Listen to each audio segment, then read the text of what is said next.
de nuevo, ya hemos acabado un poco de explicar toda esta cuestión de la continuidad, discontinuidad y todo esto, y eso realmente nos sirve para introducir tres teoremas en el tema. ¿Qué es un teorema? Un teorema es una serie de cláusulas según las cuales, si se cumplen, tendrá una serie de consecuencias. ¿Qué teoremas conoces tú? Pues en principio deberías conocer Pitágoras, Tales, teorema del resto, ya tienes algunos teoremas, teorema del seno, teorema del coseno, tienes algunos teoremas que ya más o menos has dominado. Entonces, por ejemplo, fíjate el teorema de Pitágoras, que es quizá el más famoso de la historia de las matemáticas. Tienes una serie de cláusulas que son si tenemos un triángulo rectángulo y una serie de consecuencias que es, en ese caso, la suma de los cuadrados de los catetos es igual a la hipotenusa al cuadrado. Por ejemplo, fíjate en el teorema del resto para los polinomios, si tenemos un polinomio, esta es la única cláusula, dividido entre x menos a, entonces ahí vienen las consecuencias, el polinomio evaluado en a es igual al resto del polinomio. Todos los teoremas funcionan más o menos igual.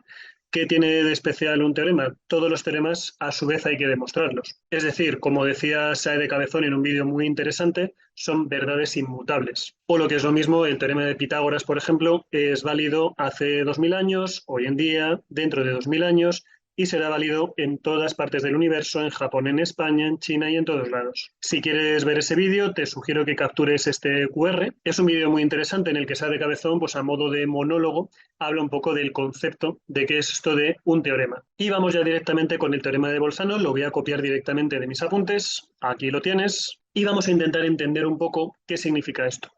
Dice, sea una función continua en un cierto intervalo, da igual cuál sea, no hace falta que la función sea siempre continua, sí hace falta que sea continua en un cierto intervalo. Entonces imagínate que este es el punto A y que este de aquí es el punto B. Y la función en el punto A, pues digamos que está, por ejemplo, aquí, y la función en el punto B, ponte que está, por ejemplo, aquí. Primera parte me dice, sea una función continua en ese intervalo, es decir, una función que pueda hacer, por ejemplo, algo así, no puede tener ningún tipo de discontinuidades de por medio. Y aquí sí ya entenderemos la discontinuidad como lo hemos hecho toda la vida. Cualquier cosa rara que pase entre medias ya no se puede aplicar el teorema. Ahora bien, este teorema tiene dos cláusulas. La primera es que la función sea continua en ese intervalo y la segunda es que el signo de la función aquí y el signo de la función aquí sean distintos. Entonces, este ejemplo no cumpliría las cláusulas del teorema de Bolzano. Habría que irse a un punto, por ejemplo, aquí abajo. Ahora ya, f de b tiene signo distinto de f de a. ¿Qué dice el teorema de Bolzano? Si tenemos punto número 1, una función continua, y punto número 2, que los signos en este extremo y en este son distintos, entonces existe, y cuidado con esto, al menos un cierto punto tal que f de c es igual a 0, es decir, una raíz. Y en este ejemplo, por ejemplo, pues aquí tienes un c tal que f de c es igual a 0.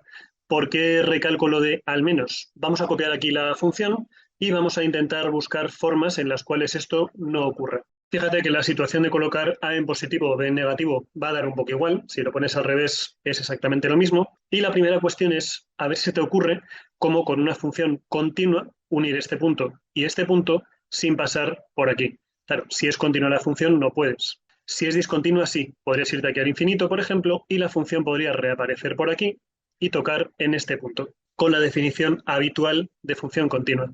Pero incluso si nos quisiésemos no ir al infinito, pues podrías tener un salto finito y no habría más que hacer así, paramos aquí, rearrancamos desde aquí y ahí tienes como uno de los dos puntos sin que exista ninguna raíz. Problema, el teorema me está diciendo que la función tiene que ser continua. Por tanto, estas opciones no sirven y tenemos que unir A y B de forma continua. Como decía antes, esta es una de las opciones posibles, pero habría más. El teorema dice que al menos hay un punto que garantiza que f de c es igual a 0. Ahora, podríamos hacer, por ejemplo, así, así y así. La función es continua, los signos son distintos y tenemos tres puntos, C1, C2 y C3, que garantizan el teorema. Lo que está diciendo es que al menos hay un cierto punto tal que f de c es igual a 0. Fíjate que las cláusulas del teorema son muy sencillas. Por cierto, aquí te he puesto a Bolzano. Las cláusulas del teorema son muy sencillas, no tienen mucho misterio, se entiende más o menos bien y en el siguiente vídeo vamos a ver un par de ejemplos para que veas cómo funciona esto. Espero que te haya sido útil este vídeo y nos vemos ya en el siguiente con ejemplos del teorema de Bolzano.